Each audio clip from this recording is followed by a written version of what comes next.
All right, biology students, this is part 2 of the circulatory system, also known as the cardiovascular system.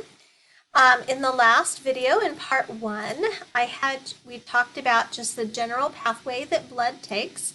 And what I would like you to start with today is just on a piece of scratch paper or on the back of your packet or somewhere. I'd like you to number 1 through 15 and pause this video and then see if you can go through and list how the blood goes into the heart, goes through each part of it, and then circles around to leaving the heart and then coming back in from the lungs. So I put as number 1, just because it is a cycle, I put number 1 as the vena cava, and then I put it as the inferior vena cava and the superior, all being as 1. So where does it go after that? See if you can, either without looking at your notes or by going through and looking at your notes, kind of go through and help yourself practice these. So pause this recording now and then start it up when you are done. All right, I'm going to go ahead and put the answers up so that you have them. All right, the vena cava or vena cave. That is the inferior and superior, right atrium, tricuspid, right ventricle, pulmonary semilunar valve, pulmonary trunk, pulmonary arteries, and to the lungs. And at that point, they pick up oxygen, so I'm going to change colors and go to red.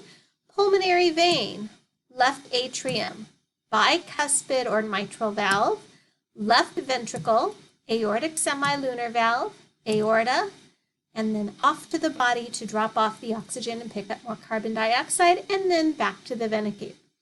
All right, hopefully you have that down. We're going to add a little bit more detail to kind of help show the positioning and show it in a little bit more detail as we start to draw the heart next.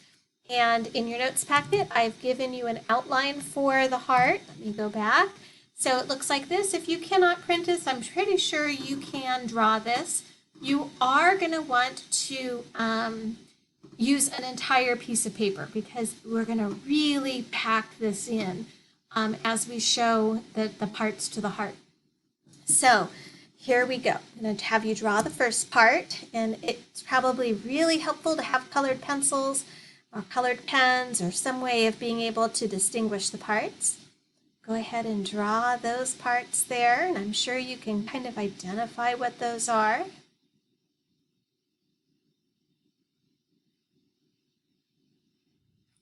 All right, I'm going to keep going. Feel free to pause it and give yourself plenty of time to draw it neatly. But right there is your right atrium, and then the blood goes to the right ventricle. And right there is the valve that prevents the blood from flowing backwards from the ventricle into the atrium when the ventricle contracts, and that's known as the tricuspid valve. Now, to keep the blood from flowing backwards into the ventricle when it contracts, there is another valve, and that's that light purple valve that I see you have right there. That is your pulmonary semilunar valve. Do you remember what pulmonary means? That's right, it means it's going to the lungs. All right, let's add a little bit of diagram to this. We'll draw the other heart half. Again, feel free to pause if you need to.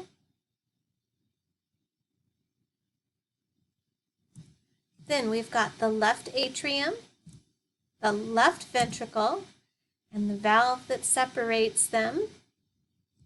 That's right, it's the bicuspid, or also known as the mitral valve. And here's the valve that leaves that left ventricle. And think about the biggest artery in the body, because that's how it leaves the heart, is through that largest artery in the body. And so the valve is named after that huge artery. It's the aortic semilunar valve. We'll add a little bit more onto our diagram. And there you go. Now, that aortic semilunar valve goes back behind the right side of the heart where the pulmonary trunk and the pulmonary veins come out. But I'll go ahead and label those. So there is the aorta, the largest artery in the entire body. Now, the question is, something I haven't talked about before, is what's the difference between a vein and an artery? An artery is something that leaves the heart. A vein goes towards the heart. So if it's going towards the heart, it's a vein. If it's going away from the heart, it's an artery. Okay, so there's the aorta, and there is the aortic arch. Notice that that aorta is going to go behind the heart as it starts to head downwards, and then you can see the branches coming off the top of it, going to different parts of the body. Lying in front of that, leaving the right side of the heart with the deoxygenated blood, is the largest branch leaving the heart to go towards the lungs, and it's called the pulmonary trunk. The pulmonary trunk. And then it's going to divide, and some of the blood is going to go to the left lung, and some of it's going to go to the right lung. So over here, you have the left pulmonary artery. Remember, artery is leaving the heart, and it's leaving even though it's with deoxygenated blood. And then we're going to add the other branch to that. Again, pause so you have time to draw. And then you've got the superior vena cava and the inferior vena cava. Both of those lead to these dots that I tried to show that those are the entrance ways for the vena cava into the right atrium. Then we need to show that this side over here branches, that's leaving the right side of the heart and going towards the lungs. So that's the right pulmonary artery.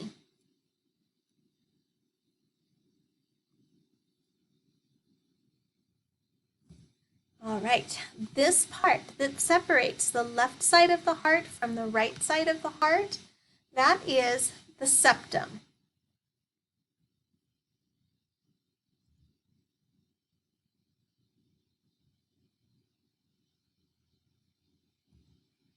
And then now we're going to add where that aorta comes out from behind the heart, as well as the arteries that are coming, the veins that are going back into the heart. So there's the right pulmonary veins that are going to go wrap around behind the heart and bring the oxygenated blood from the right lung, goes behind the heart and enters right here where these two red dots are, in the left atrium. And then over here we have the left pulmonary veins that are going to enter the heart and bring the oxygenated blood into the left atrium. And then down there is where the aorta comes out from behind the heart. So that's the descending aorta.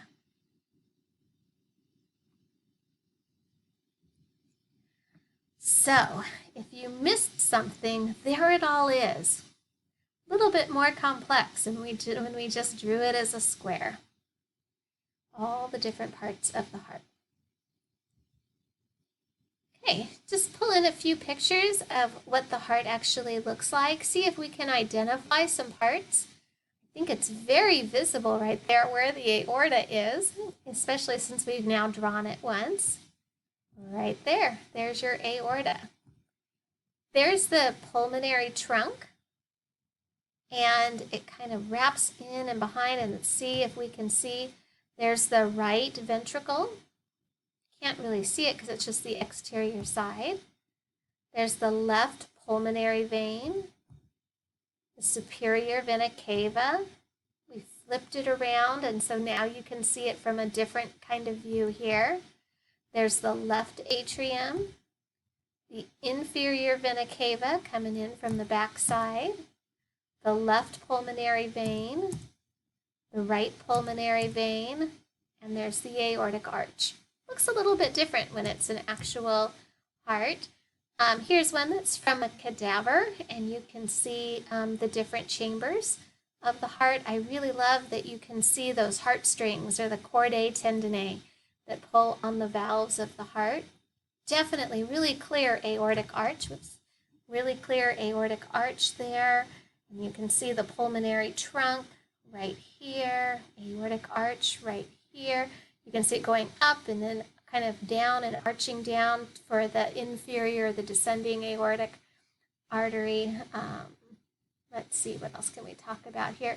Here we've got one of the ventricles, other ventricle down here, all the nice chordae tendineae. All right, well, I hope you enjoyed that, and we will continue on talking about them in the next video. Have a good day.